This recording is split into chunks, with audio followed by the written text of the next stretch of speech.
Welcome to this episode of Boulder Builders. Hey, this morning I'm so excited to have my friend, and also I'm so honored to have you here to have a great conversation. Absolutely. This is my friend Adam Robinson. Yeah. So Adam and I we met about 5-6 years ago. Yeah, I think Right. so. Or like the second year or the first year you guys moved from Florida to Colorado. Right? We met at our church, Yep. Pinewood, and yeah. And Adam is an amazing, very inspiring entrepreneur, owning his painting business in Colorado. So excited to have this conversation with you today. Well, awesome. I appreciate you having me. I'm excited to be here. Oh yeah. So would you share with us, your background? Who is Adam Robinson? Yeah, Where you're from, absolutely. how you grew up, Yeah. and how you make it to who you are today, what you're doing. Yeah, absolutely. So I'm 40 years old and I've been married for about 20 years. I have two kids. So my son is 18 and then my daughter is 15. We've been in Colorado about 6-7 years. Grew up kind of in North Florida area, was born in Tennessee. So have a lot of Southern roots. All my family kind of comes from the Tennessee, Alabama, Georgia, Florida kind of area. But we just were looking for a change. And so we actually went out to Sacramento for just a quick year. Yeah. Worked with my brother, learned a lot working with my brother. He's one of my biggest influences in business and in life. And after working with him for a year, I came out here to Colorado and started another painting business. And so had a painting business in Florida as well, and just was able to approach business totally differently and was able to make it something really successful. We do probably about 400, we'll do about 400 homes this year. We'll probably do just north of, $2.5 million in revenue. And yeah, just absolutely love it. I love what we've built. I work closely with my wife.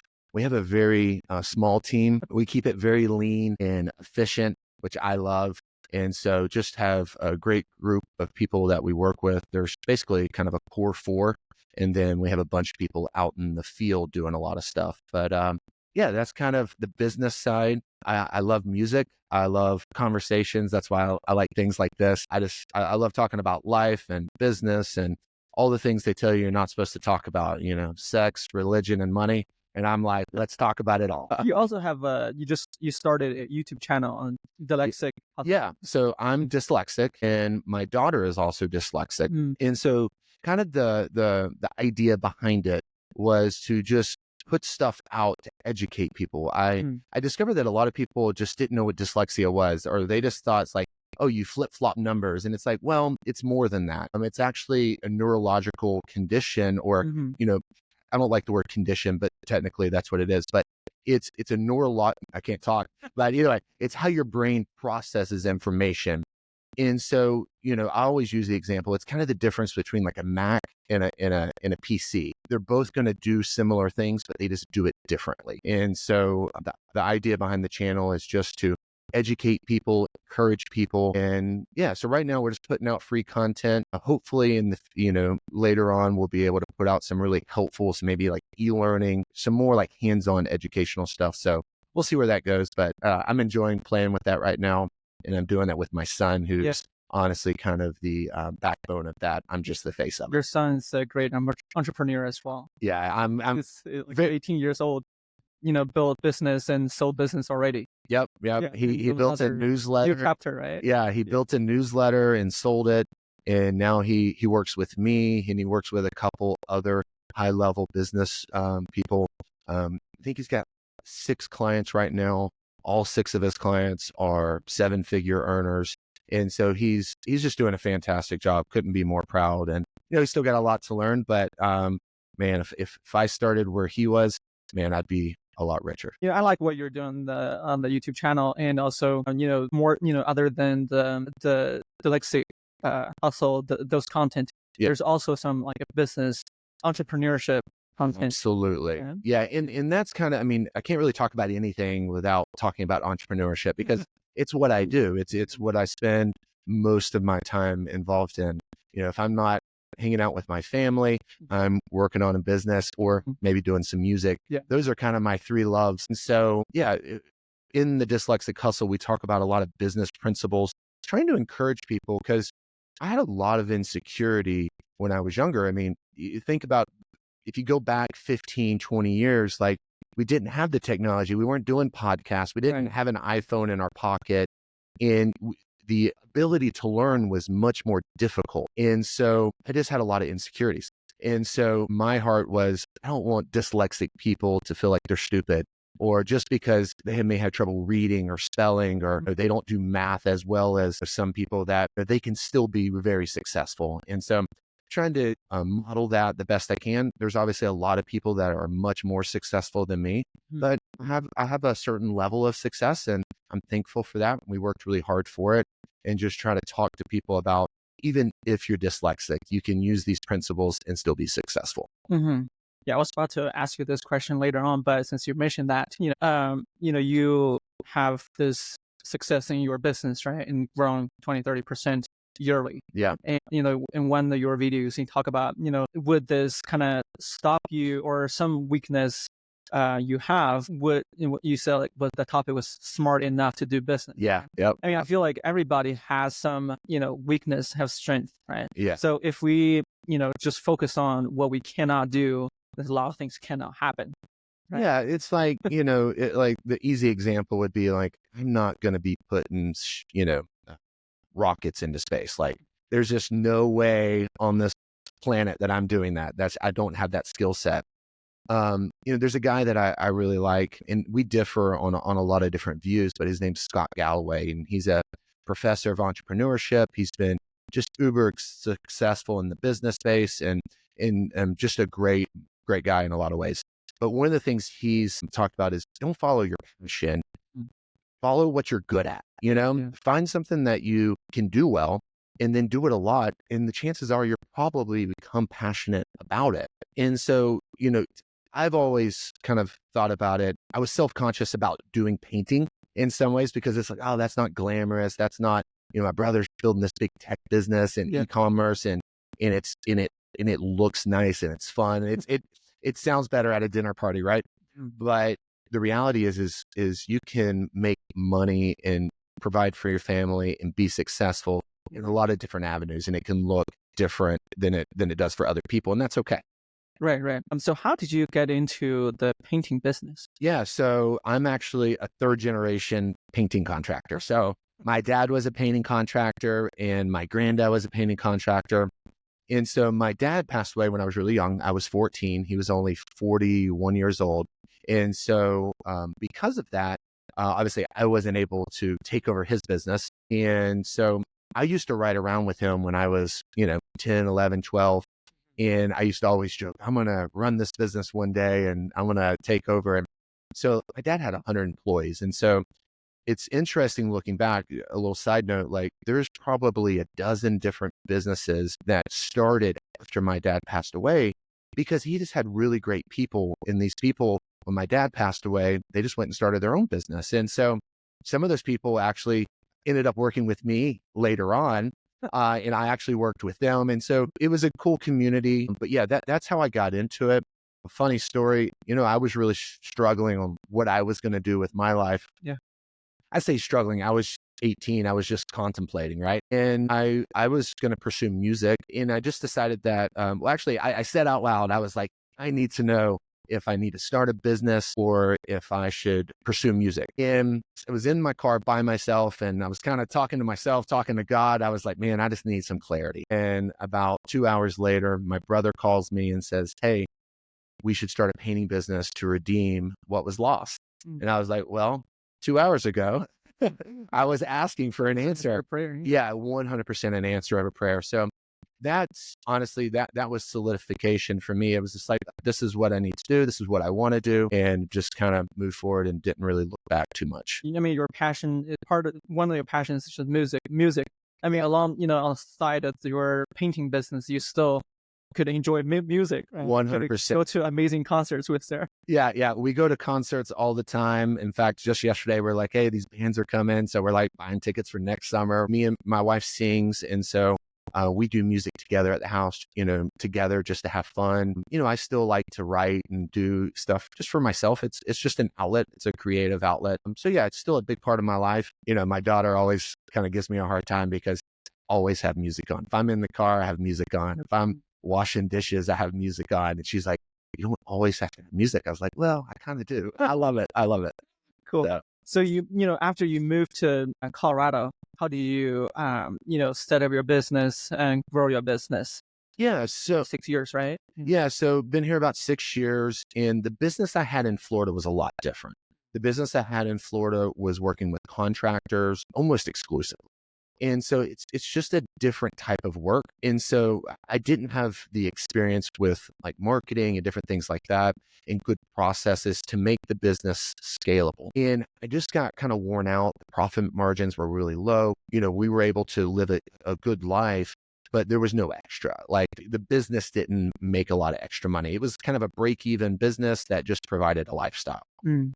And so me and my wife both were ready for a change. And so we talked to my brother, and I was thinking that I was done, that I was just going to go work for him, and I was done with entrepreneurship. Mm-hmm. It took me probably about 2 or 3 months to realize that I wasn't done with entrepreneurship, and I hated being an employee. And my brother was, like I said, he's one of my favorite people in the world and one of the people I look up to the most. But working for him was not the right fit. And the idea of having a salary and knowing no matter what I do this month, I'm going to make the same amount of money was honestly a little depressing. And so within 6 months, I had told him, I was like, hey, I'm not going to stick around. I'm going to go to Colorado, reopen a painting business.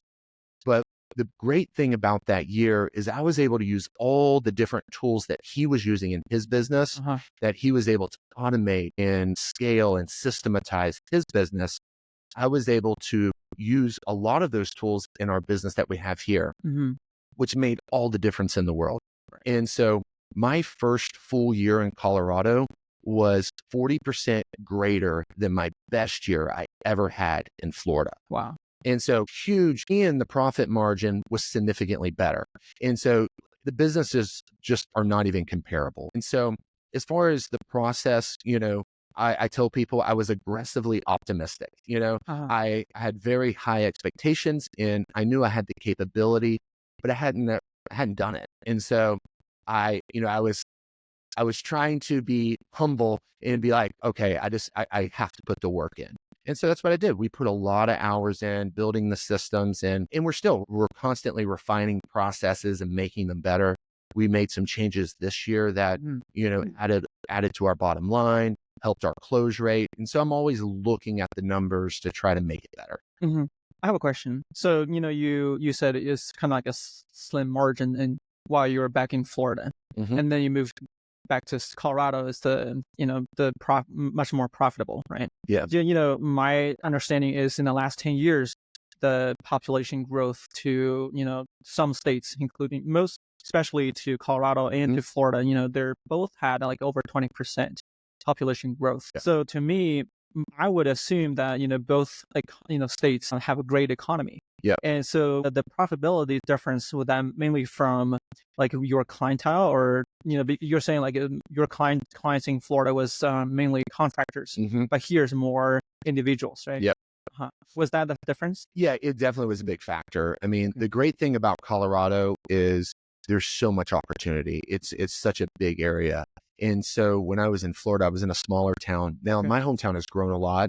And so if I was to go back, I would have more opportunity now than I did then. So I would say there's a couple factors: the type of business model. So working for contractors, you're a middleman. And so working in Colorado, I'm working directly with the homeowner, the end user. So I'm closer to the transaction. Yeah. And so I'm able to make more money. So that's definitely a factor. We changed our business model, which we were in the process of doing in Florida, and I was getting more profitable in Florida. But I took what we were doing in Florida and just maximized it, and I just poured gasoline on it. And so the model, and so we're able to control our costs better here, which works out better for everyone. I don't have employees, I have subcontractors. And so that just enables me to control my costs. It also allows the subcontractors to make more money, because again, if you're making it by the hour, it doesn't matter if you paint 2 houses or 1 house, you're making the same amount of money. But if you're getting paid by production, it's like someone working in sales. Salespeople are motivated because they want to make more money. They're commission based. And that's basically the model. But yeah, so it's a little bit of both. So business model, a big part in having a larger population to work with. We do a lot in Boulder County. We do a lot in Denver as well. We also do Colorado Springs and Fort Collins. Front Range. The whole Front Range, but it's also just a more affluent area. People, the average income's higher, and so people just have more money to spend. So I'm just imagining, say like you right now, your family moved back to Florida, find a major metro area with your current experience, expertise and understanding of the market, what your management, right? Would you expect like a stable business in a major metro area in Florida, and still, grow steadily? Yeah, the short answer is yes. I feel like I could, would the numbers match up exactly? Maybe not. You just have to also find what works in that market. Yeah. The big factor, I think, is the marketing, because you have to generate the flow of work. And so if you're able to kind of crack, that nut, then you would have more opportunity. But I feel confident that we could do it. And actually, one of my personal kind of passion projects is to help people do that. I'm always trying to talk to individuals. I was just having a conversation last night, and they were kind of looking for a new job and kind of looking at different options. Man, start a service business. If you do plumbing or electrical, it's a little harder because you got to have special licenses. But do landscaping, painting, roofing, all these businesses. It's amazing how many people just say, "Thank you for coming to give me an estimate." I'm like, of course, I want to take your money. I'm happy to come. And so, it's not hard to be head and shoulders above everyone else if you just have some integrity and you just do what you say you're going to do. Even for handyman business, like they don't require any license. I needed some handyman to dig some like 20 holes to build a playhouse for my house. We'll pay $3,000 or $3,000 to $4,000 for just 2 or 3 days work. It's hard to find handyman to work on it. And I finally got booked for another 2 weeks. We typically are 4 to 6 weeks out, and our calendar just stays full. It's not hard to be successful. You just have to be willing to do the work. So your revenue, share with us a little bit the revenue increase for the last several years. Yeah, so my first full year in Colorado, we were just under $1 million in revenue. And we've basically grown 20 to 30% every year. With the exception of 1 year, my oldest brother passed away unexpectedly. And so because of that, we just kind of pumped the brakes, and my mom was living with us, and we just kind of wanted to take some time that year. But outside of that 1 year, we've had great growth. Like I said, we're probably end up under $3 million this year, probably around 2.8 if I had to guess. We still got a couple months left, so we'll see where that lands. But and we could do more if we wanted to. And again, that comes to like, what do you want out of your business? And what's your why? What's the purpose in doing what you're doing? And so me and my wife have had some conversations about it. Initially, I was very bullish. I was like, no, we're growing, we're going big, And here in the past couple months, we've actually decided that, that $3 million is kind of a nice sweet spot. It's manageable. We're able to take a lot of time off in the winter. I'm going back to Florida for a month, in November. Ski a lot when it snows. And so we have a lot of flexibility. And so we've just decided that works for us for right now. And so, but the possibilities are really endless in a big market like this. Yeah. So, like going back a little bit about what you talk about, like working with, you working on a business, working with employees versus contractors. It just, I feel like my feeling is sometimes, they have different mindset, right? They come into work, I just want to get the work done and get paid by that. So do you feel like easier, or you prefer to work with contractors? %. Yeah. They both have challenges, but they're both going to have challenges. So I'd much rather work with the one that's going to be more profitable. And so, the challenges with a contractor is they want to get done quickly because they get paid by the job. So they want to get that job done. They want to get to the next job. So you have to put systems in place to hold them accountable, and so that you have a good reputation and they have a good reputation. And so there's some challenges there, but you can work with it. But there's lots of challenges with employees too. And so I'd rather be making money in dealing with challenges rather than not making money in dealing with challenges. And so, in every business will be a little bit different, but you have to incentivize the right thing. And so one thing that I'm big on is loyalty. And so I want my guys to feel like I am there for them. If there's an issue, and we've had that, like recently there was an individual that's, works with us that, they had a family emergency and needed some money, several $1,000s. And I was like, man, yeah, let me help you. He's been working with me for years. It would be like you calling me and like, hey man, I need help. I'd be like, absolutely. What can I do? And so we have a good working relationship. I wouldn't say we're friends, but we're business friends. We're business acquaintance. We have a business relationship. We work together. I keep them busy and they make sure that we do good work so that my focus can be on the important things. So I can go out, generate the business to keep them busy. And they love it, because now they don't have to go out and try to do the marketing because they're excellent craftsmen and they can focus on what they're excellent at. The reality is I haven't painted much in 5, 6, 7 years. You probably don't want me painting. Once upon a time, I did all the painting, but now you want my guys painting and you want me out doing the marketing because I can do the marketing, I can do the sales, and my guys are the experts on the painting now. Yeah. And so everyone just kind of needs to do what they're great at. And that's what I try to lean into. Yeah. I think you shared that part in one of your videos as well. Yeah. I really appreciate what you're sharing in your YouTube channel. Yeah, I love it. My son, I have to really give him props for that. He helps me a lot with the scripts, refining it. And, we're trying to get those down to where they're really helpful and concise in the sense that like, let's not take 20 minutes to say what we can say in 5 minutes. Let's be precise and say what needs to be said. Yeah. But let's give valuable information because everyone's busy and we just want to get to the point.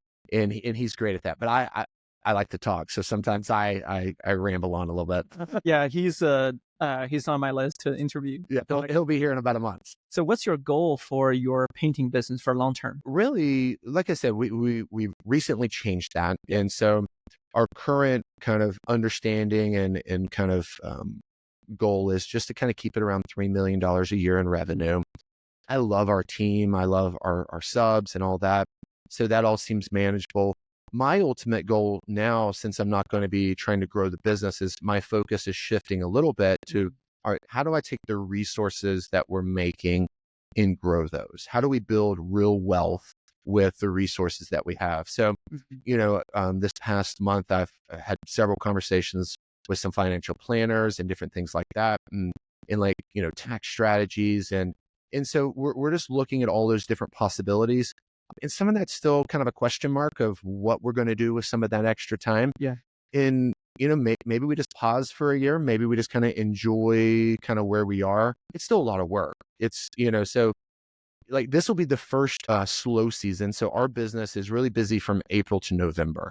And so after November, it slows down a lot. So there's 3 or 4 months where it's a lot slower. And in the past, I'm constantly like, working on new systems. How can we grow? How can we do this? This will be the first year that I can be like, man, I don't really have to like stress about it. I can just, take a deep breath, relax a little bit. I'm going to ski a little bit more and that kind of stuff and just try to enjoy these last few years of my daughter being in high school. We ski together, we camp together. So yeah.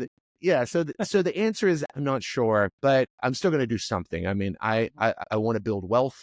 I want to do fun things and maybe it'll take more of a teaching role in helping people, educating people, maybe through like an official like e-course, or maybe it's just, through conversations like this and in the community that we have and encouraging people and just focusing more on like one-on-one kind of mentorship and helping people. And like I said, I know I'm not the most successful, but I have some success. I want to be able to give what I can to the people around me and help them the most I can. So yeah, we're still figuring that out a little bit. Yeah. I could tell that, by my observation as well in the past years, when you could, as, your business need to grow and then you work so hard and then intensively to grow your business, right? Yeah. And now it's the time that maybe pause it for a year, right? Enjoy it, relax a little bit for a year and then kind of like recharge and then think more for long-term plans. Take a year, right? Exactly. I am not trying to build a $1 billion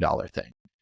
There's some people that I love to follow and I listen to it and they're trying to build a $1 billion thing. I have no desire for that. I want to wake up and do stuff that I'm passionate about in the sense that things that I enjoy.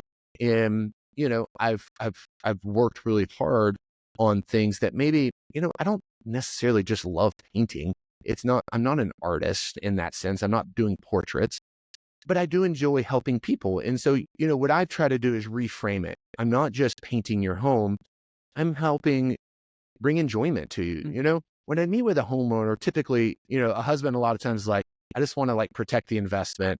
The wife is, I want a beautiful color. I want it to feel nice. There's a different reason, a different why that person has. And so when I'm able to, do work with an individual, husband or wife, and when I'm done, they're like, thank you so much. It's beautiful. It just feels like a new home. And that's awesome. I love that. And so it has more to do with the person, the personal interaction. And so I just want to do things that are meaningful. And I know that's somewhat generic, but I just want to be excited. And I love people. I love talking with people. I love interacting with people. And so, yeah, I'm just going to look for opportunities to use what I've become good at. It wasn't necessarily, it wasn't always my passion, but I've become great at it because I've been doing it 20 years. Yeah. So now I can take what has become my passion. Like I was saying earlier, music was probably my passion, and I pursued business, and I've become excellent at business at some level. And so now I can take those skills and help other people. And that gives me a lot of fulfillment. Yeah. What would you tell yourself, like say 20 years ago? Man. Yeah. Business wise, I'm saying. Yeah. Business wise, it's hard. These types of questions, I ask these questions too.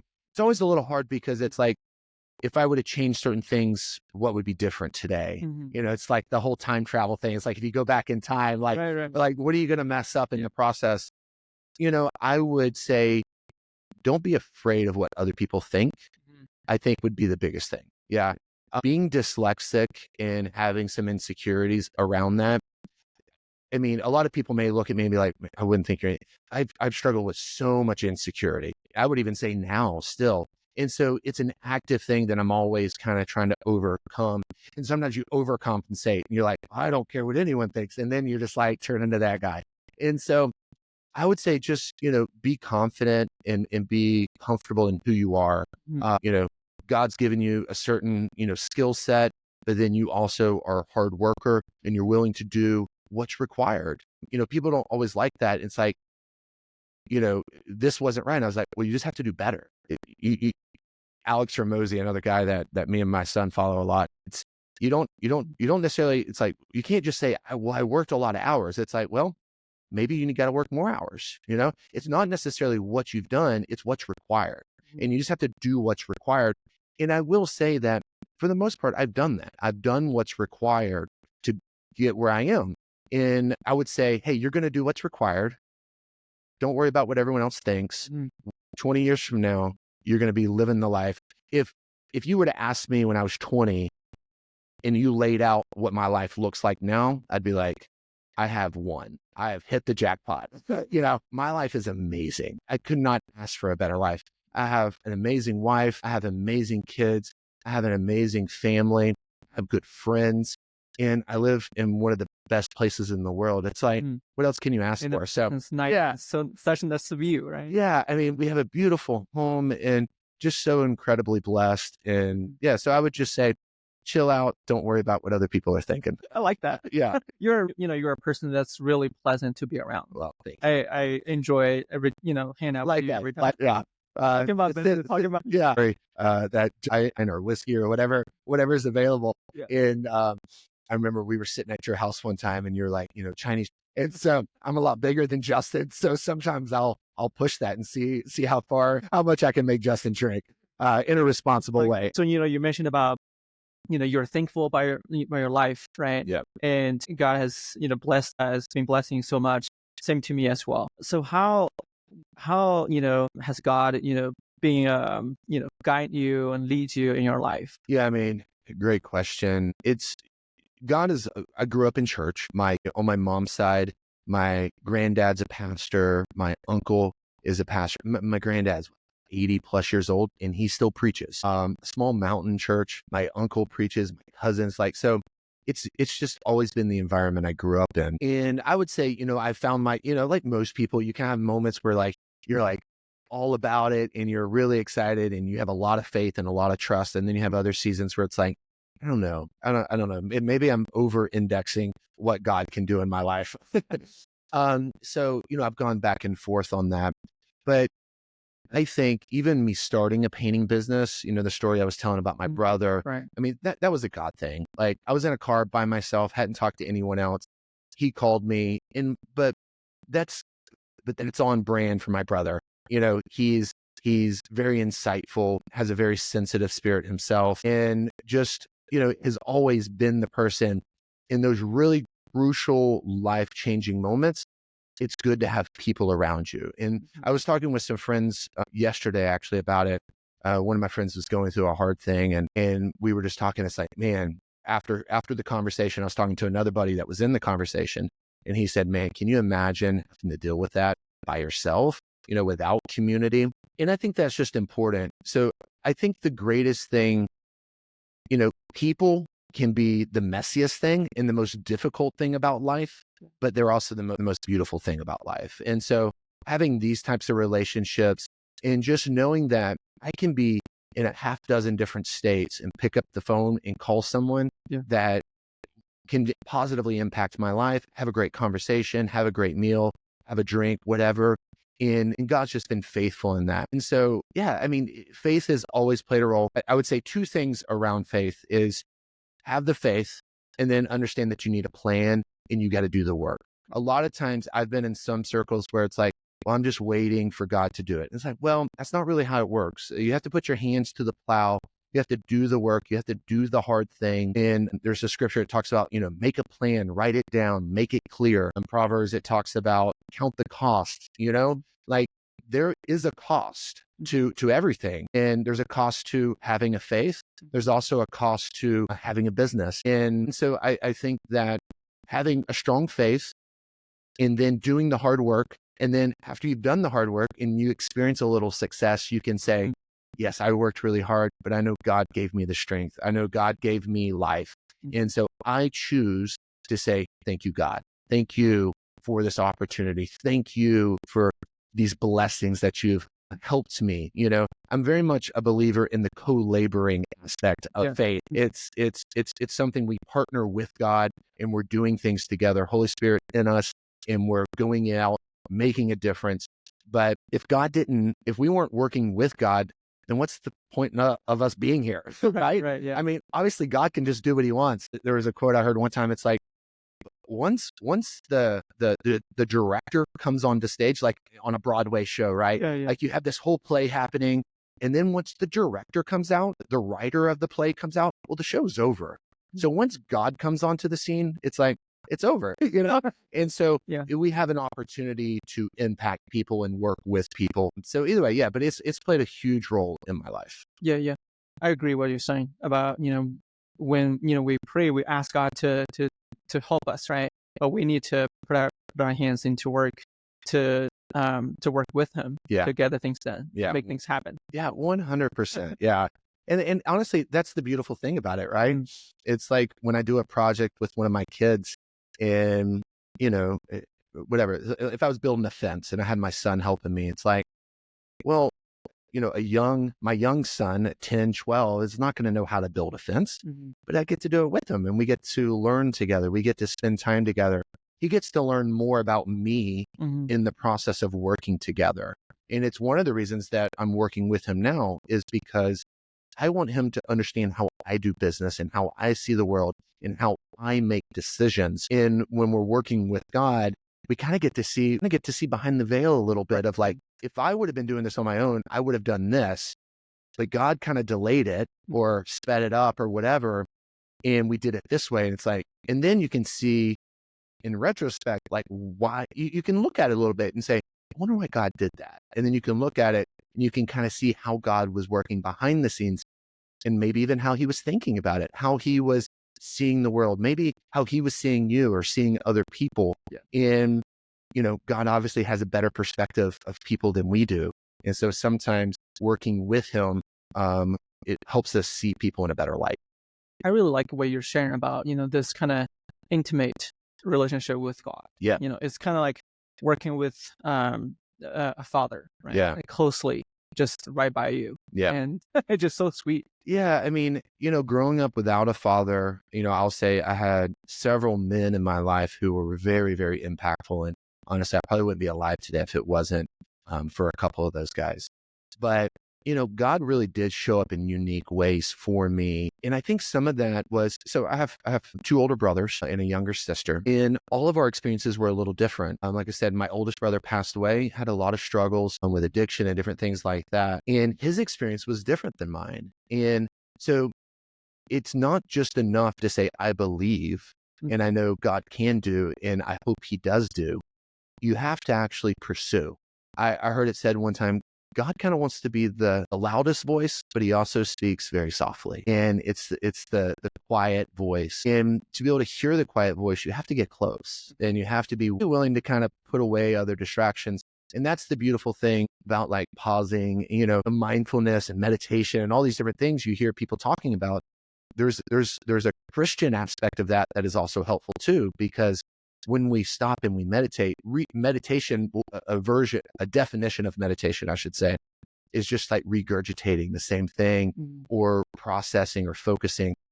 I've also heard it said, like Eastern religions you're trying to empty out your mind, but with Christianity, you're just trying to fill your mind with Holy Spirit and focus on God. And so as we draw close to him, he'll draw close to you. And that's kind of a nutshell of my experience with God is he's been faithful to do that. When I've drawn close to him, he's always drawn close. It hasn't always looked the way I wanted to. I didn't want my brother to pass away unexpectedly. I didn't want my dad to die when I was 14. So it doesn't mean you won't have difficulties. It doesn't mean you won't have death. It doesn't mean you won't have financial issues. I mean, if you look at the stories in the Bible, like the disciples were killed. They were tarred and burned and hung up, like it wasn't a pleasant story. It's not like, oh, I believe in Jesus, so now my life's going to be perfect. It's like, well, no. There are definitely ups and downs in the Bible, right? Yeah. Real life. And so either way, but yeah, going back to the point of just the intimacy aspect of it, that's very much a thing. Drawing near to him, he will draw near to you. And it is kind of a sweet thing that happens, and you're able to just have some peace in that. Yeah, no, that's definitely been a huge life-saving aspect for me. Thank you so much for sharing. Yeah, absolutely. Before I became a believer, I just feel I couldn't feel the spirit, right? Cause that's just something I thought there's just something people imagining, or they just kind of have a faith to believe that, God exists. Yeah. But once you really open your heart and the Holy Spirit come to you, and lives in you, you really know he is there. He's almost like a tangible, right? Almost tangible. And the Holy Spirit just so real, and just his presence, right? Especially when, you really wanting to have a like intimate relationship with him, and he speaks to you. No, 100%. And I would say when you have those seasons where you're not feeling, you can remember, but there's nothing that takes the place of just the knowing. And you have the feeling like, I know my wife loves me, but it sure is nice when she comes up and gives me a big old hug and a kiss. And I'm like, now I feel that you love me. And there's something just amazing about that. Yeah. And I would say it just ruins you kind of for anything else. When you have those moments and you're like, yeah, I'm just kind of ruined for any other experience. I love adventure. I love skiing and I love excitement, but the presence of God is, all those other things don't compare. And so, yeah, it's an amazing thing. I would also encourage people, like, it's not like I just walk around with like this glow of like, just like always feeling it. Like I have stress, I have worries, I have doubt, but when you pause and you remember what God has done, I think it was John the Baptist, when he was in prison and he was like, he sent a message to Jesus and the disciples. He was like, are you the one? Like he's been out here preaching like, you are the one. He's like, it's like, go Jesus. And then he gets arrested and he's in prison and he starts to have doubt. And then he's like, are you the one? And Jesus sends a message back. Can you remember? If you can't remember, can you see? If you can't, or it was like, if you can't see, can you remember? He couldn't see because he was in prison. But can you remember? And that's the beautiful thing about writing down what God's done in your life and rehearsing because we forget things, right? We're getting older. We don't remember everything that happened. And so if we write down, that's why I like to tell that story about why I started a painting business. Is every time I tell that story, I feel it. I was like, Yeah. that's what I'm doing. That's your story with God. Yeah, that's my story with God. Yeah. And so it's just really powerful. And it may not be as powerful to other people, but it reminds me, and it strengthens me, and it helps me push forward. Yeah. I had a dream right before the first checkout to the hospital while we're in China. That's for Jacqueline, our first kid. So checking the gender, So God gave me a dream of image of Jacqueline, 7 to 8 years old. Yeah. I knew that was 7 to 8 years old. Wow. Yeah. What her hair looked like, 7 to 8. Okay. Yeah, 7.5. So Yeah. in the dream, I instantly knew that was this girl. That's so awesome. What she looks like, 7 to 8 years old. And I told Courtney the second day, before we go to the hospital, I know we're going to go to check the gender, but I know it's going to be a girl. So that's so awesome. Well, even your story about you and Courtney, you knew and you pursued her. Yeah. And those things are powerful because it is our story, right? And it encourages people. It encourages us most of all. And it reminds us in those moments of hard season. It's newsflash, marriage can be hard sometimes. It can be difficult and there's challenges, but you can look back and hey, God showed this to me. I know this is it. Yeah. I may be mad at her. She may be mad at me, but I know this is good. I know this is right. And I'm going to do what's required to get to the other side. Yeah. Another testimony or what God spoke to me was when I during the process of pursuing Courtney. Yeah. So after pursuing her for 2 years, we're still not officially in a relationship yet. So I was like, God, I really need you to tell me, to continue to pursue this person or probably give up, but either way, I know you have the best plan for me. Yeah. I know you have the best plan for her. I don't know, back then I was saying, well, I don't know if this is the best plan or to you, it's the best plan for us. Right. Yeah. If not, that's fine. I know you love me. I know you love me. I know you have the best plan for me. Yeah. So either way, it's okay. I just want you to share a little bit about your thoughts. Yeah. What do you think? Yeah. What do you think? This? Yeah, Father, what do you think? Give me some hints. Yeah. Yeah. Either way, I'm okay. And then God gave me dreams for 15 nights straight. 15 nights. Every night. It's definitely not the random dreams. That's, random dreams or not, right? So every night, 2 or 3 o'clock, I had a dream and then I woke up very clear. Yeah. I remember everything, all the details. Wow. And then write it down. That's so awesome. Even one picture, one dream that God gave me made a cornea on the cruise ship. Yeah. And instantly knew that's the image of when both of us were 40s. Yeah, she's 35 now. But back then when I had a dream, she was only 27 or something. Wow. 25. Yeah. Yeah. So that God gave me the picture of, when we were 40s.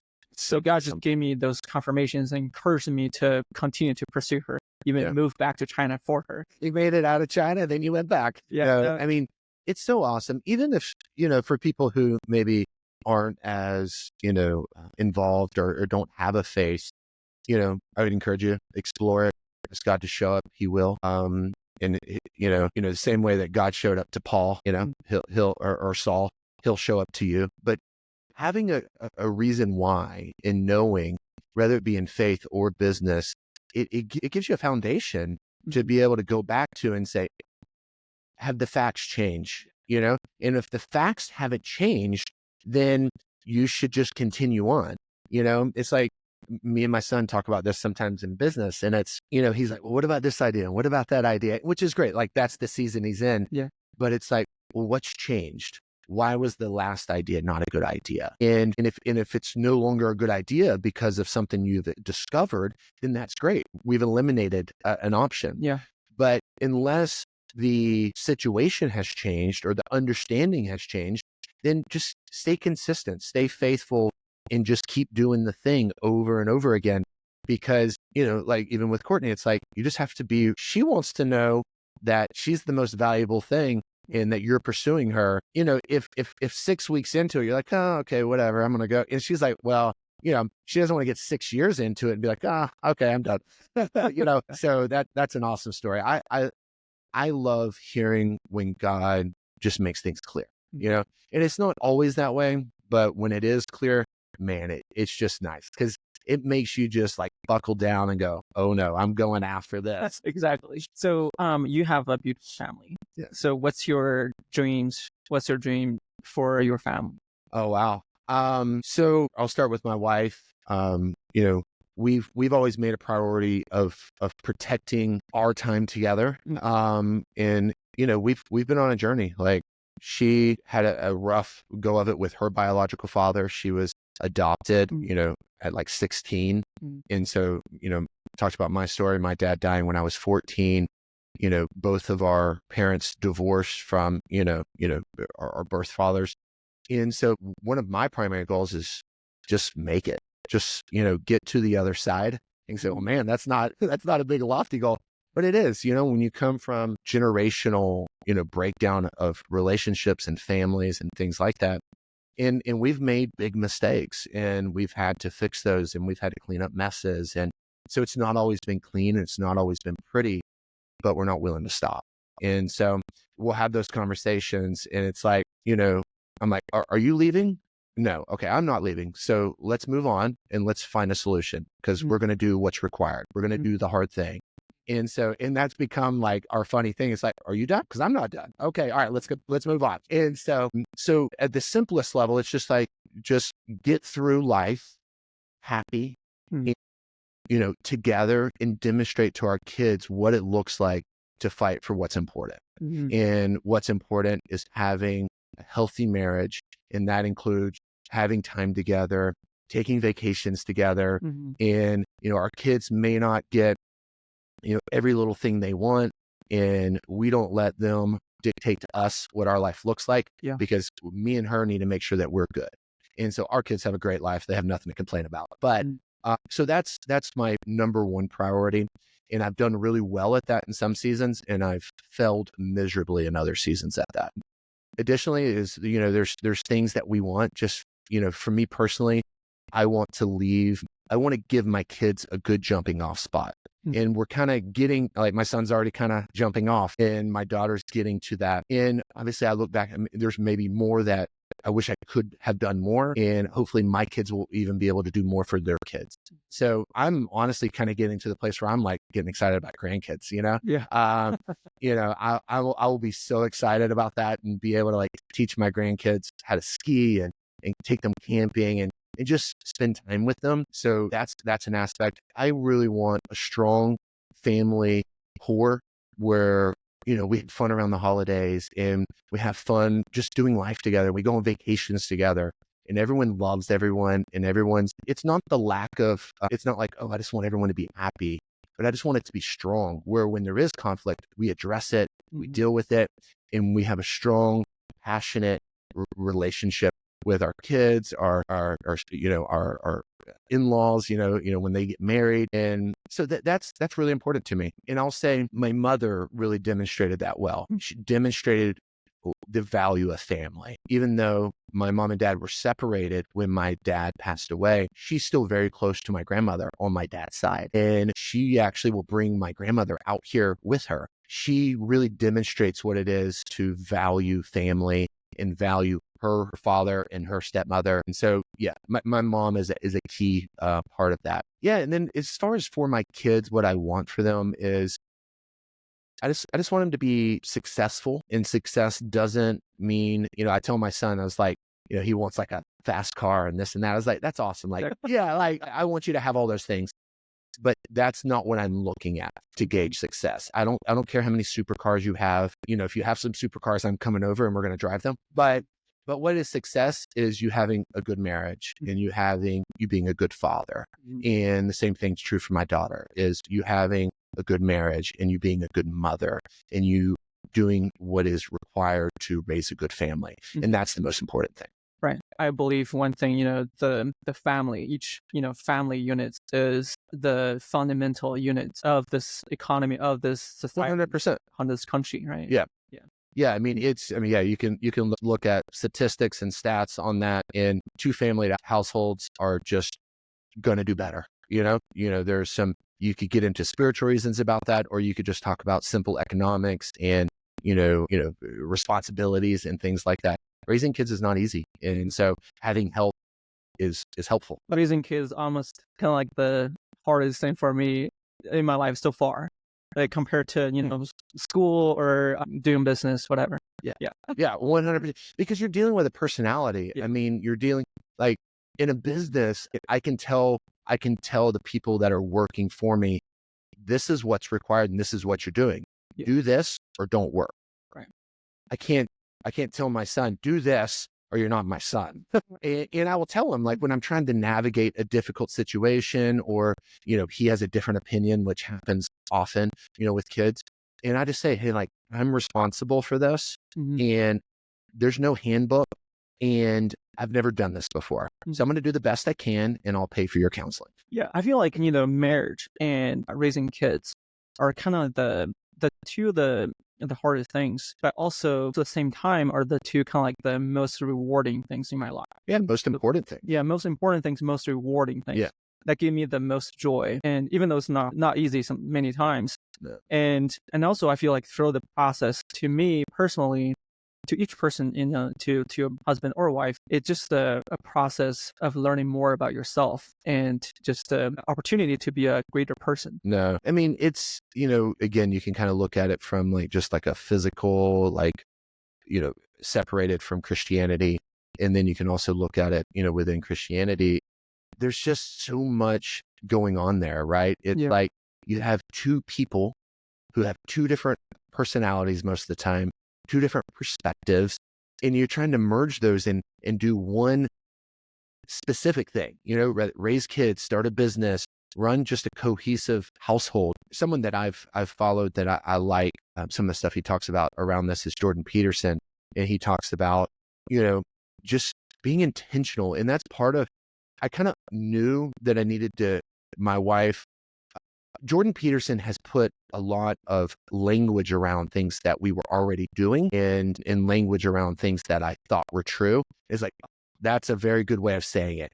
And it made it good because it just made it easier to explain to one another and then also explain to other people.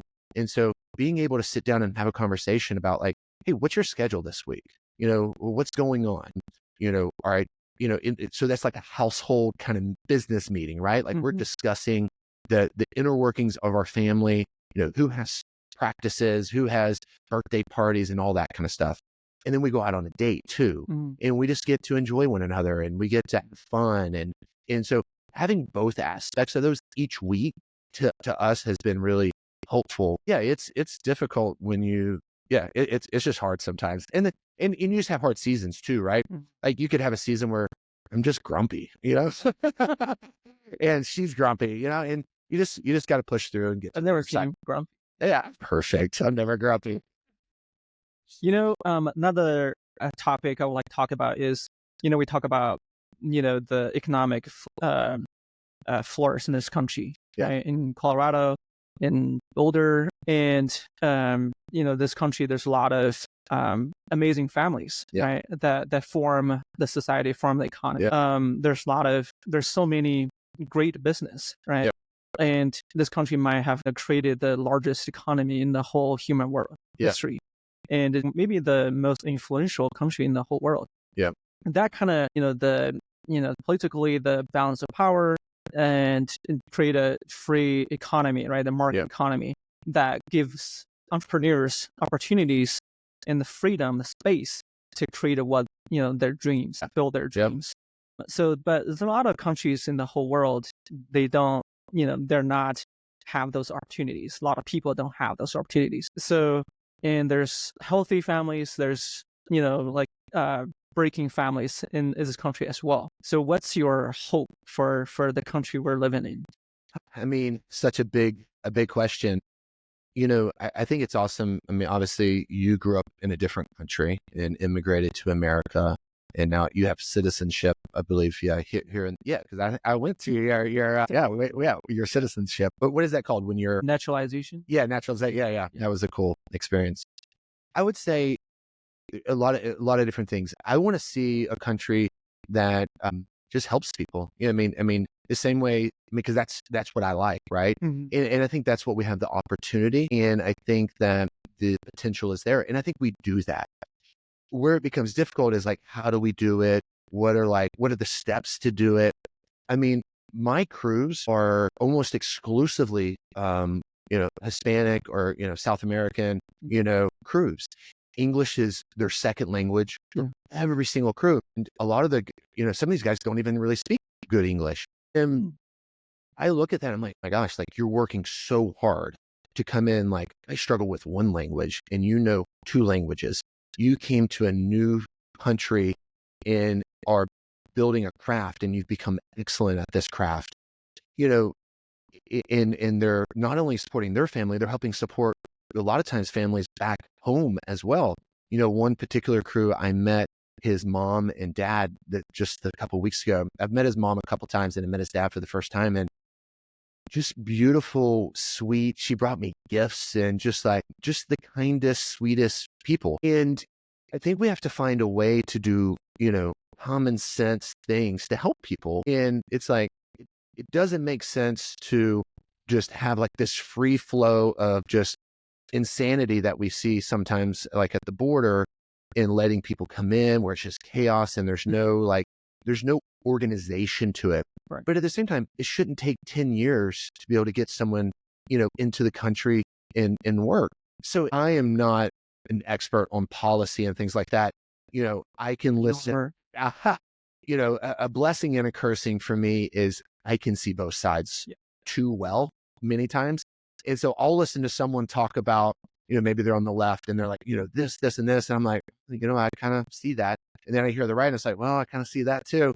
And I think the most dangerous place for a lot of people is the middle, because when you go in the middle, you don't really have a home, and you want to have a home. They definitely lean more conservative than not. But I think the idea that, I think it's just difficult. So I think the actual question is, what do I want the country to look like? I want the country to look like thriving industry with plenty of opportunities for people to come in and work. For people like myself who, maybe want to start a business, or other individuals who want to start a business, for us to have a safe environment and, not have as much conflict with one another. Because the reality is we have a lot more that we agree on than we disagree on. Mm-hmm. But if you watch the news, you wouldn't think that. Right. And so there's big issues to discuss. There's big things that to be worked through. And you could get in, it's like, well, should the capital gains tax be at 20% or 28%? It's like, well, we can have a conversation and we'll disagree on certain nuances. Right. But there has to be some tax. Mm-hmm. We just got to decide at what level there is tax, And then, there needs to be some immigration, but, at what level should there be immigration? We, as a Christian, I may have a specific view about LBG and all that stuff, or versus a non-Christian. But like, we have to have a common sense answer to those things that let people feel valued and like, where they're just not like, we don't care about you. It doesn't matter how you feel. It's like, well, I'm more interested in conveying my heart with individuals rather than trying to pass the laws that are going to impose my Christian beliefs. I'd rather work to influence culture. I'd rather work with, we have a local place here in Boulder that works with pregnant mothers in lieu of having an abortion. I love that. Let's do that. Right. I'm not going to go stand on a corner and yell at people who are going through a terrible time. And maybe they're making a decision that I disagree with, but I'm not going to compound that by like yelling at them on the street corner, But what I will do is I'll support an organization that gives them good options. So I think it's a complex conversation when you start by like, what do we want America to look like? But what I would like to see is just a return to like good conversation, Yeah. So that's, I don't know if I completely answered your question, but yeah. I really like this answer, actually. Yeah. I feel like you're a wise person, holistically. Yeah. And I think there are not so many people, in America, including me probably, and could answer the question like you do. You are willing to, have a dialogue, conversation with people who have different opinions or even against your values. Yeah. You're patient about even talking to them. I mean, think about how we could create an opportunity for conversations. Yeah. So I really appreciate that. Yeah, I mean, I would say, two examples. There was a conversation that I had with someone that was actually part of our community, and I wasn't close to them, but I found myself getting kind of aggressive in some of the political stuff, and I was just really rude. And I said something that was just honest, it was just inappropriate. And, someone else actually called me out on it because I did it publicly. And I went back and apologized. And I said, hey, like, I disagree with you. Like, we have different views, different policies, but I was an a-hole. I'm sorry. I shouldn't have said that. And more than these policies, what I want you to know is that if you need something, that you have my number and you can call me. And if you have something that you need and I have the resources to help you, I want you to know that I'm here to help you. And I even have family members that we have drastically different views on. And, I had one interaction and again, different views. And, they actually came up to me and was like, hey, I really appreciate XYZ. And I just told him, I was like, hey, like, listen, we disagree on politics. We disagree on religion, but we're family. Mhm. And I want you to know if you ever need anything that you can call me. And that's what's more important because there's no chance that I'm going to be able to influence either one of these individuals. One was just a political, interaction. The other was an actual like family member and they were struggling or they were going through hard decisions. And me being rude to them or saying, you're an idiot or, you're sinning or this or that, like, that's not helpful. Now, if they want to, and there's a guy that I follow that has this analogy and I love it. It's like, if we want to sit down at my dinner table, I'm going to always be respectful. I'm going to be kind, loving, and all those things. If we're going to have a political conversation or a debate, then yeah, I'm going to stand up for what I believe and I'm going to tell you what I believe and I'm going to do it unapologetically. But that doesn't mean that I have to disrespect you at my dinner table. Like I can still have dinner with you and disagree with you. I mean, there's probably no one on the planet, including my wife, that we agree everything 100%, Mm-hmm. So I just think that's important to realize that even, I mean, going to the biblical side, even the disciples disagreed on things and they were kind of had this infighting about who's the greater, or who's this, or what does this mean? Right. And so we're people, we're humans, we're going to have differences. We're going to have, like, you have a different experience. Like you may be really strong. You may have really strong feelings about certain things because you grew up in China. Mm-hmm. I haven't had that experience. So I'm like, oh, maybe it's not that bad. You're like, no, it's bad.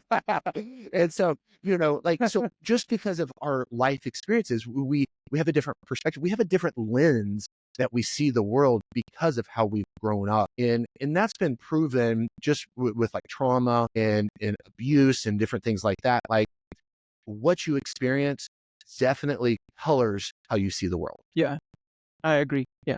Some people, grew up, say, like getting hurt by some churches. So they don't have, they don't want to follow Jesus because of that. But, the church sometimes does not represent Jesus. Yeah. I mean, we're not perfect. Yeah. Right. No, for sure. Yeah. You could do a whole podcast on that. Yeah. So, part of what you shared, there are two things I want to point out. One is, I just, Corey and I just watched a movie, I forgot the title, but they were, so they were, rescuing the 13 kids, the Thai kids that was kind of stuck in the cave, right? Mhm. There's like, I think the numbers were like 5,000 people, participated in the rescue, and like from volunteers from 17 countries, just for those 13 kids, right? There's 13 soccer players. When was this? I don't remember that. There's pretty recently. Okay. Yeah. All right. And maybe within the last 3 years. Okay. Yeah. Okay. I do remember that. Okay. Yeah. Okay. So that just made me think, just my perspective, we've spent so much effort in just rescuing those 13 kids. Yet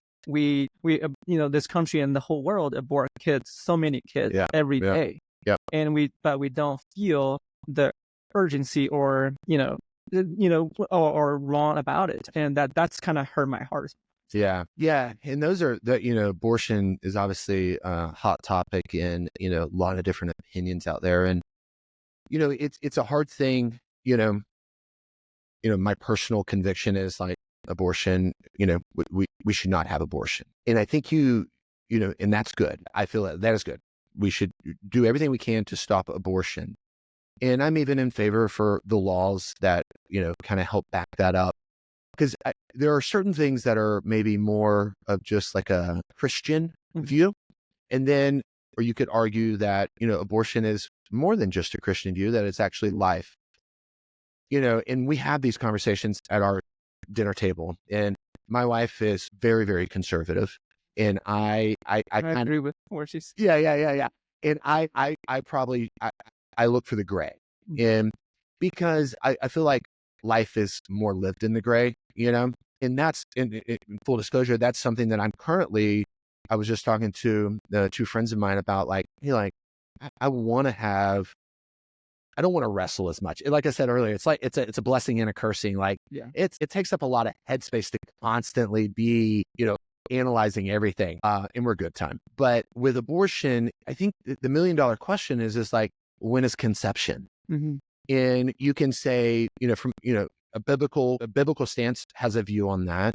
And then there's more of like what we've learned through modern science, modern medicine and stuff. And that's where I'm always personally kind of struggling with that. I think, so with like a morning after pill, okay, is that abortion? I don't know. Like, maybe, 9 months pregnant the day before you delivery, that's hell no. Like, no. So is there something in between? I don't know. And and I'm just being honest, like, that's where I struggle on that decision, is like, where is the moment where it's like, okay, like, opportunities passed. Now we have a baby, we have life, and we're moving forward. And, and that's where you get like the heartbeat laws and different things like that. And so, it's hard for me to say, like, I don't come out really strong on that because I just don't know. I wrestle with that. And that's just me being transparent. As a conservative, I know what the talking point is, and I know where a lot of my friends stand, and I know what they want me to say, but it's just hard for me because I struggle with that. I think there's nuance around it. And so I think that's where we have to, less abortion is the best. No abortion would be great. But then, okay, so let's just say, like, we live in a world, no abortion. Abortion is never an option. It doesn't exist. Well, I think as believers, we have to do a better job. I think we have to have more foster care, good foster care, the charge, of believers, orphan, the widow, and the poor. And so almost in many cases, you don't have, I mean, you got these isolated cases where you maybe have a super successful person that doesn't want their career disrupted, and so they have an abortion. And I'm not like, I don't know all the statistics on this, but I would imagine that that's probably less the case. Most time it's probably lower income. I know minority groups, those types of people. So I think as Christians, we have to do a better job of setting up spaces to where we can help in a real tangible way, not just, oh, we're going to pray for it. I believe in prayer. Let's do prayer, but let's also do the other things, because I don't know about you, I love the stories of manna, food falling from heaven in the Old Testament. I haven't seen that. And so what we have to do is we have to work with God and help take care of these women and these families and these kids. And I think there's a responsibility of the church to do that. I'll say something else that maybe, some pastors may not like is, we have giant buildings, that we could better utilize for some of these things. Yes, I want to meet on Sundays. I think that's powerful. I love that. I serve, my wife serves, my daughter serves, like, we're all about it. We give, we support. But what if we had an apartment complex instead of a church, and we met in the lobby of that apartment complex and had church, and then we could house everyone else? What, instead of having a multi-million-dollar church facility, we had a multi-million-dollar apartment facility that houses people. And again, I'm not saying that, we shouldn't have a church building, and I'm not saying everyone that has a church building is bad. Again, it's ideas, it's conversations. And, when I've had those kind of conversations with certain people, they yeah, that's a great idea. But then, like, they just go pursue their church building, but I've seen it done. My mom goes to a church in Goldsboro, North Carolina. I don't remember the name of the church or her last name, but it's Pastor Linda. Beautiful, kind, sweet woman. and it's a very low income kind of area. And she has taken it upon herself to buy old buildings. And she started like a thrift store where she can employ some of these individuals, and she houses these individuals. And it's just a beautiful thing. Now, she has rules and she has things that people are required to do. But I think models like that, if those were on every street corner instead of a steeple, we would probably see less abortions and we would see a greater impact, because then what we're doing is we're changing culture. We're changing culture, not trying to, by force, impose a viewpoint. And I think that's the biggest change that will have a real lasting difference, is because it's not about the rules and it's not about the Pharisees, the people who killed Christ knew all the things, but they didn't impact culture. They didn't recognize Jesus when he stood in front of them for who he was. And so we got to go from just knowing things to actually being able to apply things. If that makes sense. Yeah. I like what you're saying, just not just pray, but also take the action, right? Yeah. And so instead of just, stay on the argument level, right? Do something, and that changed the culture. Yeah. Right? Because the argument, it's just a merry-go-round, right? Like, how long have we been having the conversation? I mean, they might never gonna agree on each other. Yeah, but I think it's just the mindset, or just on what you see or understanding of that. Right? When life starts, the two groups might not never, be able to agree on that. I think building, someone has to plant the tree. If you want a beautiful field with trees and shade, the shade that we enjoy today is because someone 50 years ago planted a seed. And so if we're not willing to plant the seed today and maybe never see the full fruit of that seed, we won't see culture change like that. And so what we do is, it's executive order. It's like, let's do it quick. Let's do it fast. It's like, I mean, that's great, but in 4 years, it's gone. It's no longer effective. But if you can plant the seed and let it grow and mature, then you have something that 2, 3, 4, 6, 10 generations after us can enjoy the fruits of. And I think that's really what we're called to do as believers, is plant seeds and nurture that and be stewards over that. We're called to be stewards. I mean, that was the original mandate in the garden, to oversee and tend, the garden. And I still believe that is true today. Yeah, one person, plant a seed and one tree grows. And then more people do the same thing. And then eventually there are more trees, and then form a forest. And then eventually the forest, instead of one tree, could change the climate. Right? And taking that to like the topic of like abortion or anything like that, it's kind of hard. It's like, like, have the conversation. Like, we're having the conversation, that's fine. Like, I want to have the conversation, but like, let's do these other things while we're having the conversation. And maybe in 20 years, that conversation starts to shift a little bit and it looks a little different, because now it's like, well, there's not a lot of resources, but in 10 years, there's more. And then in 20 years, there's more. And then in 50 years, there's a lot.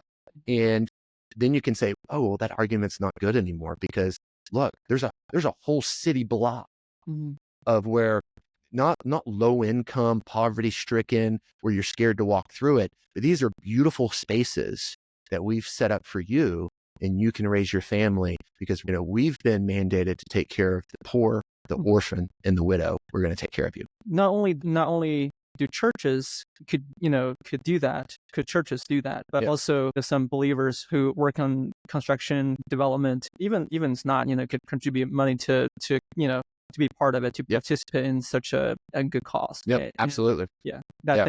Anyone can do that. It doesn't matter what you believe. It doesn't even matter. Maybe you're an atheist, but you just recognize that it's better to have less abortions than more.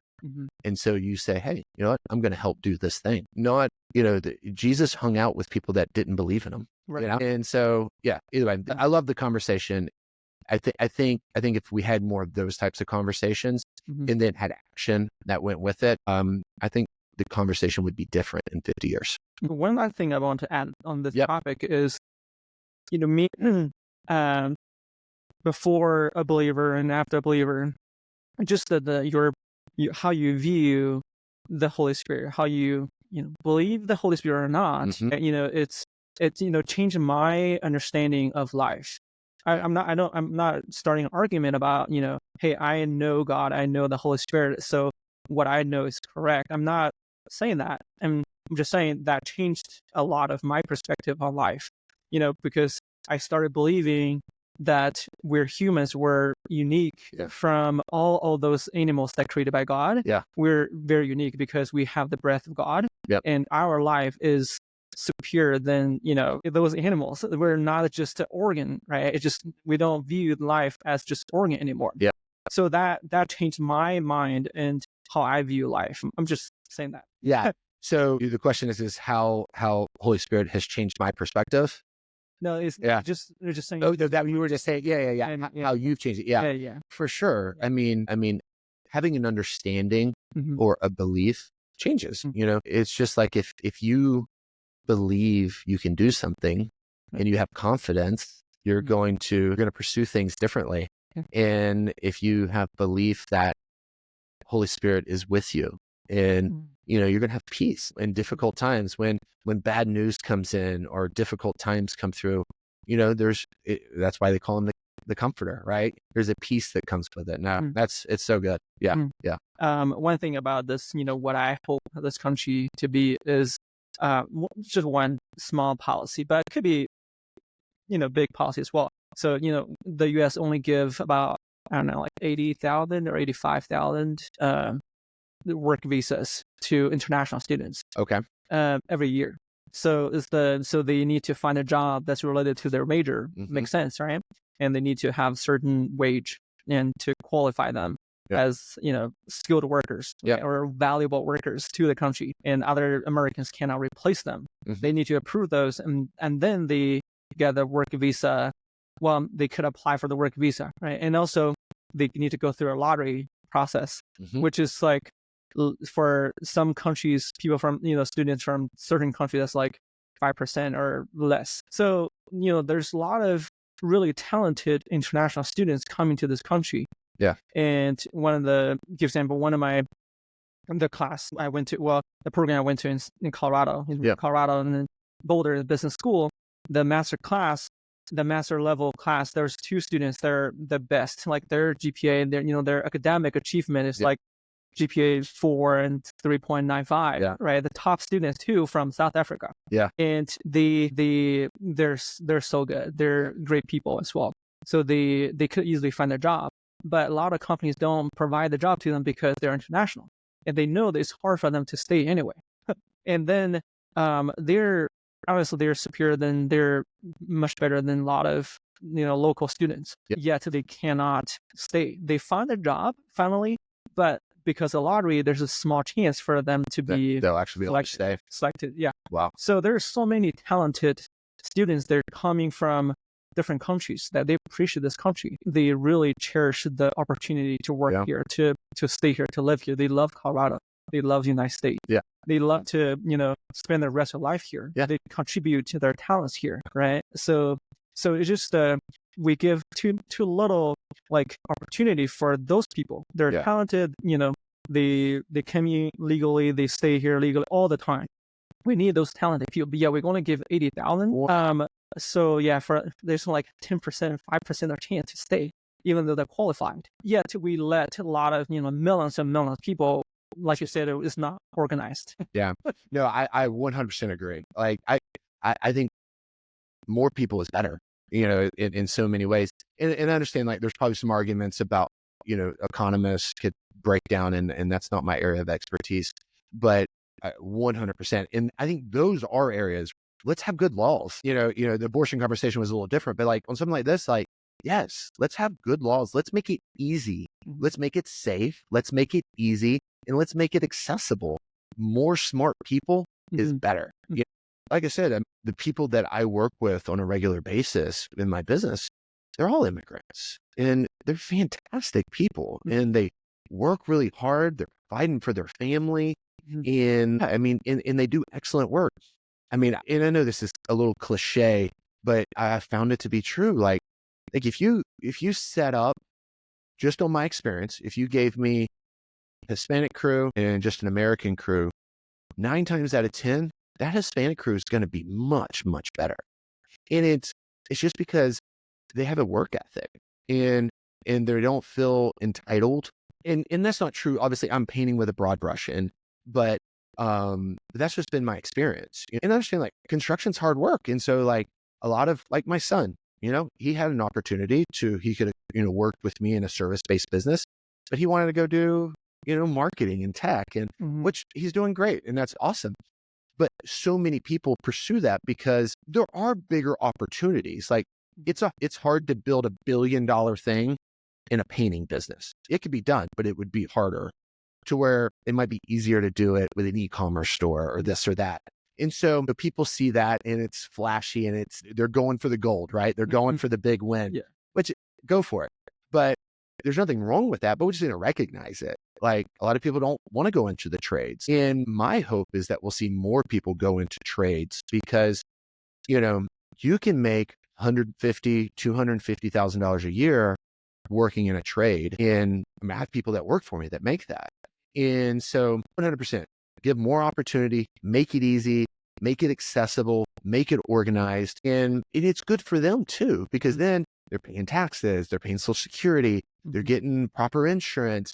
They're safer because they're not living in the shadows, so to speak. Mhm. They're not, keeping a bunch of cash, Mhm. In some states have done better about making that accessible, but it's not really making it, like we have sanctuary states. I think Colorado is actually a sanctuary state, but it's like, well, I mean, okay, whatever, agree, disagree, but like, why don't we just pass laws Mhm. so we don't knowingly have people here that aren't supposed to be here, and let's just set them up. It'd be like me having you come over and paint something, but like not telling anyone and trying to keep it a secret. It's like, no, like, let me get you set up in our system. Let me get your insurance. Let me get your name. Let me get all your information. Mhm. So if something happens, you're protected. I'm protected. Everyone's safe.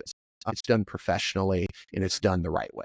Yeah. So yeah, 100%. Let's 10x it. Yeah, as an international students, I was an international students. I know, come to the States and, you have to go through the, graduate school with English, right? Yeah. It's a total different with the same standard as the rest of American classmates. Yeah. Yeah. You're required to work more. Yeah. You're required to, work more. I remember just the first summer I got here, my language was still kind of like still some barrier. Couldn't understand the first academic class. So I still like for the first summer, sometimes I studied till like 2 or 3 sometimes, and real super late, so many hours just to try to get rid of the language barrier. I could imagine, like people from different, everywhere in the world come here to work, speak Spanish or other languages. It is they have to work harder than a lot of Americans. I think a lot of the thing is that they experience kind of like a harsh working environment or life atmosphere, Yeah. the life conditions where they're from, originally. So they don't take what they have for granted. Yeah. And even though they are working so hard, they're working harder than a lot of people here, but they still feel a lot of them still very grateful for this country for the opportunities here. No, 100%. When you get people like yourself who are willing to come in and work that hard, you're going to build something amazing. It's going to be awesome. And it's one of the things I love about just our personal relationship and conversations. It's like we're kind of pursuing different, careers, but we're both entrepreneurs. And there's no doubt in my mind that Justin is going to be super successful, hardworking, smart. And it's people like you who innovate and come out with great ideas. Yeah. Yeah, no, 100%. People that work that hard, I would love to see them rewarded. And I agree with you. I think there's a lot more people who would be willing to work that hard Mm. and are working that hard. And we should give them opportunity to help make America great again. Well, thank you for your nice word about me, but what I'm doing. Also, I cannot say enough about this in this amazing country in general, and to the opportunities, the educational opportunities I was provided. Yeah. Going through great schools, which I was even hard to make it to college, regular college in China. Yeah. Because there's many people, but also there's not as many great colleges to go to. So it's super competitive. Mm-hmm. I really appreciate the opportunity to get a great education here, a free economy, and that you could have the freedom to innovate, to dreams. Yeah. Yeah. Yeah, and a lot of support from churches, from great friends like you. You're there for me when I have hard time. Yeah. So it's just such an amazing support system here. Yeah. People are super nice. Most of them. I'm just really grateful for the country and for friends like you. Yeah. And so great to have this amazing conversation with you this morning. Yeah. Well, I appreciate it. It is one of the great things, and it's I know there's a lot of people that don't have those communities. And honestly, it's one of the things I love about Christianity when it's done right, is that it creates great community, and it creates people that have like minds, and they want to see similar things established in our communities. And we get to do it together, and we get to help other people together, and then when we need help, we can also lean on each other. Yeah. I agree. Like you said, we don't only pray, we put our hands into work, and to work with God, to make things happen, to bless more people. Yeah, absolutely. Build a better community. Exactly. Yeah, we want a great place for our families and kids to be raised. Yeah. It's such a great experience with talking with you. Yeah. And thank you. Thank you so much for coming. I appreciate you having me. Yeah. All right. Cool. Thank you. Thanks.